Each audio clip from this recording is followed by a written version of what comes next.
Hello everyone! Today we're going to be taking a drive into downtown Tampa. But before we continue, please hit that like and subscribe button and that bell icon. That way you'll be notified of newly released videos. My goal is to bring you videos that you'll enjoy. Please comment down below if there's anything that can make these videos better. The city of Tampa is located on the Gulf Coast of the United States in the state of Florida. Tampa's population is about 385,000. Tampa is ranked third in the most populated cities in Florida, behind Jacksonville and Miami. So we were driving down I-275 north, just got off on exit 44, and we're going to be heading towards Ashley Drive. I'm going to try to point out some landmarks and buildings for you on this virtual tour. So the very first building on the right that we're going to probably see is the Tampa Bay Times building. The Tampa Bay Times, formerly known as the St. Pete Times, is the local newspaper in Tampa. And it's this building right here on our right. So we're going to make a stop here at this traffic light. You can hear the sirens in the background. I hope everything's okay with whatever's going on there.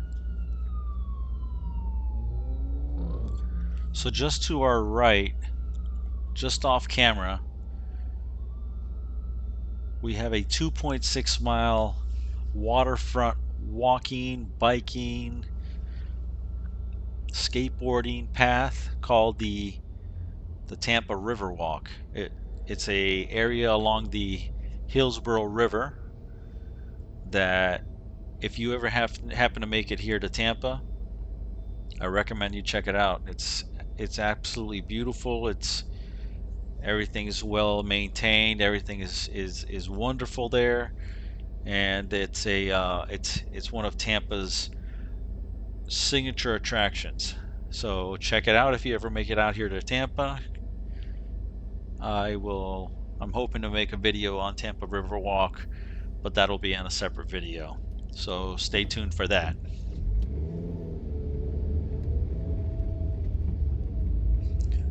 You see that cylindrical building in the distance? That building is called the Rivergate Tower.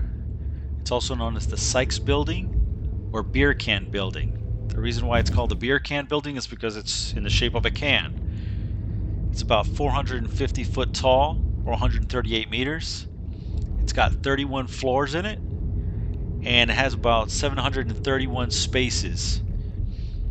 It's on the corner of Kennedy and Ashley Drive. We're about to pull up to it soon.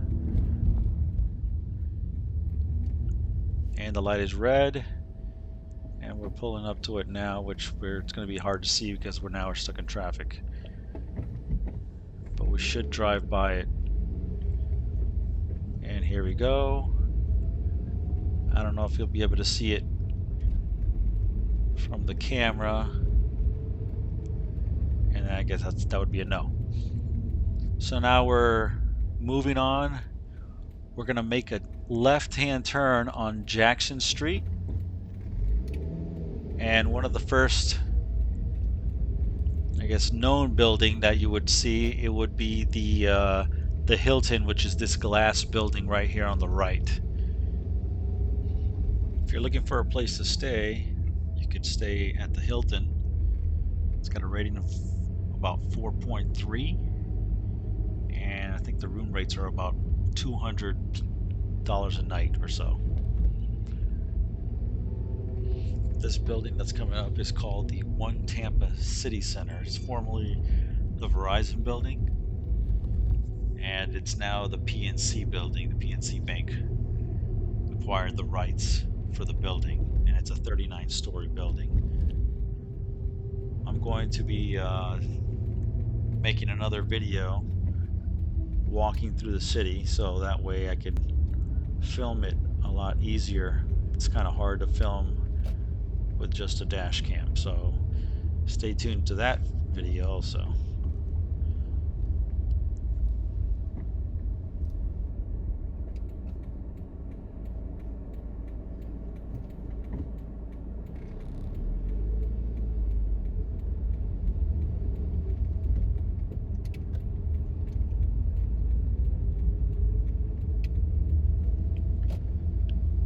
building on the right, directly in front of the beer can building, is called the Park Tower.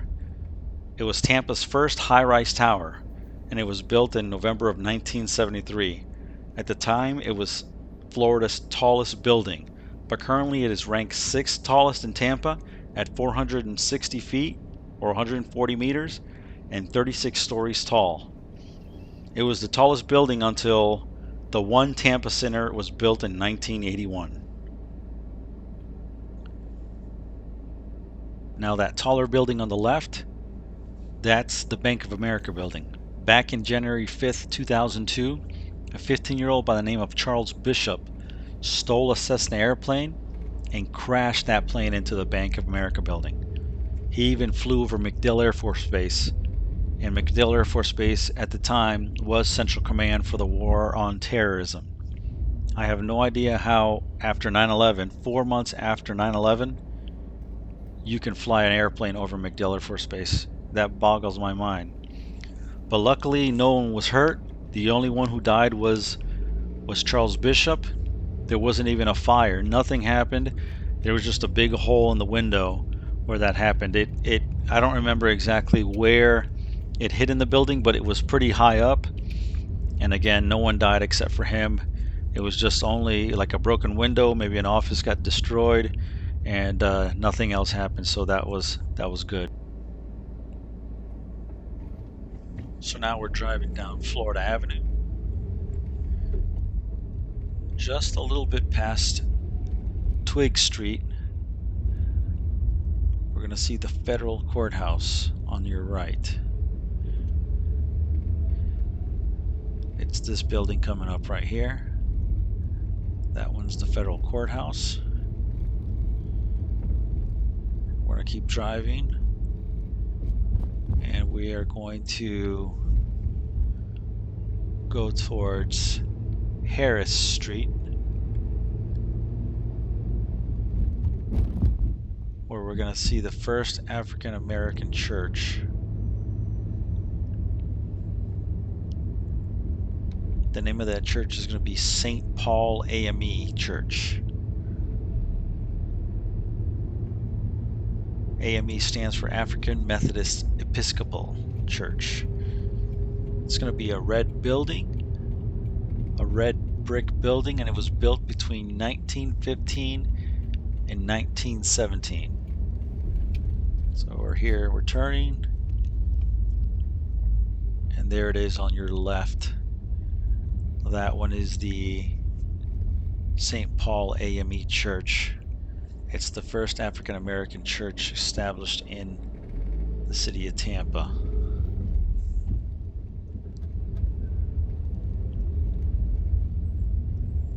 Just past the church in this parking lot, parking garage, there's a cemetery here. This cemetery actually has a former governor buried in it.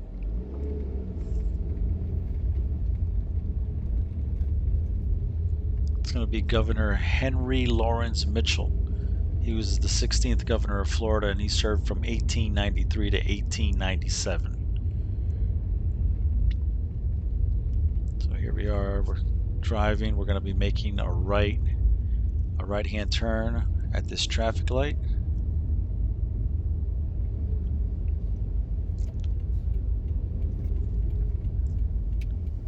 This light is called Orange Drive.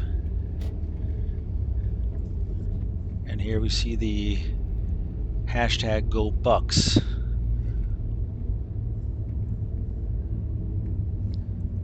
The Tampa Bay Buccaneers won the 2020 Super Bowl.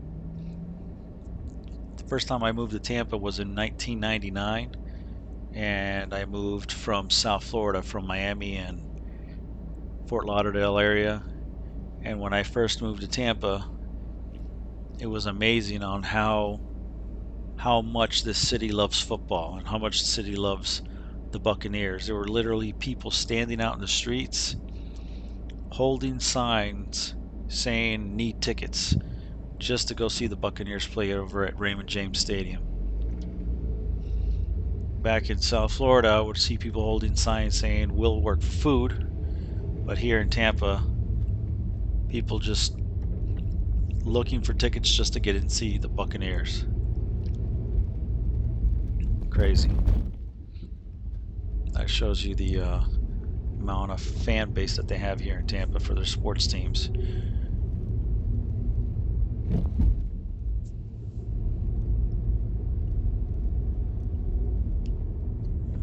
We're driving down Pierce Street, and we're going to be making a right on Kennedy Boulevard. That pinkish building that we see right in front of us to the right on the corner of Kennedy and Pierce, that is the Hillsborough County Center. That is a place where you can pay your taxes, apply for permits, business license, register to vote. That's where you go to do speak in public hearings. That's what that building is there. Pretty big building. I don't think I've ever been in there, but maybe one day if I need to pay taxes. However, I don't live in Tampa. Guess maybe I could apply for a job there if I ever am looking for a job. Now we're driving down Kennedy. There's the Bank of America building, the Park Tower, the beer can building again.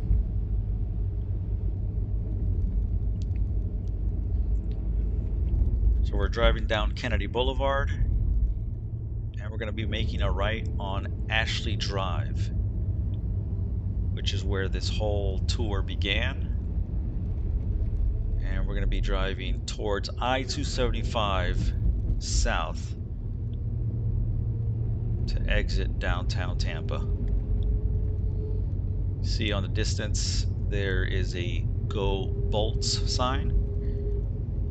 The Tampa Bay Lightning, they won the 2020 Stanley Cup along with the Tampa Bay Buccaneers winning the Super Bowl in 2020. They've renamed this city Tampa Bay instead of Tampa Bay because of their sports teams winning.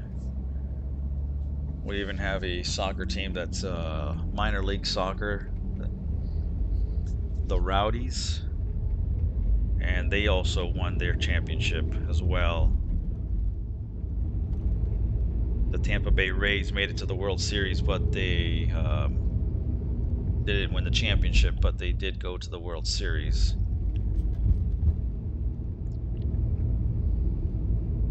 So now we're driving down Ashley Drive. We're going to be exiting downtown Tampa. There goes train tracks. Train goes right through downtown Tampa.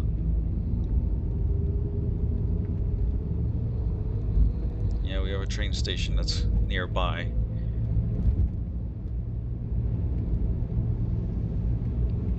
And we're on our way out. There's I-275 south.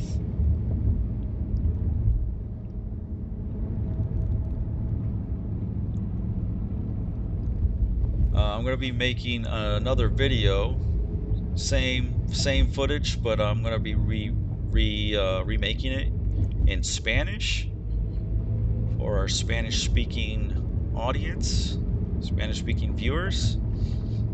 So stay tuned for that. In case you're wondering what my voice sounds like in Spanish, I have a slight Colombian accent.